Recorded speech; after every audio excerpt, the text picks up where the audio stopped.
Най-опасната сделка, която някога ще направиш, е точно тази веднага след загуба. Не защото пазарът се е променил, а защото ти си се променил. Аматьорът вижда червено на екрана и веднага започва да търси начин да си върне парите. С по-голям размер, по-ниска времева рамка, по-лоша настройка. В този момент той вече не търгува.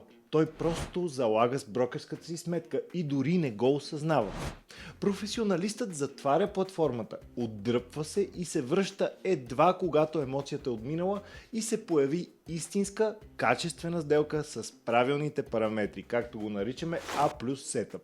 Защото твоето предимство съществува само когато взимаш решение на чиста глава. В мига, в който търгуваш, за да си върнеш загубеното, ти вече си изоставил своята система и пазарът ще вземе всяко евро, което му хвърлиш. В това състояние той изобщо не е длъжен да ти върне парите. След загуба имаш само една задача – отдръпни се, защити това, което е останало и се върни да се бориш друг ден.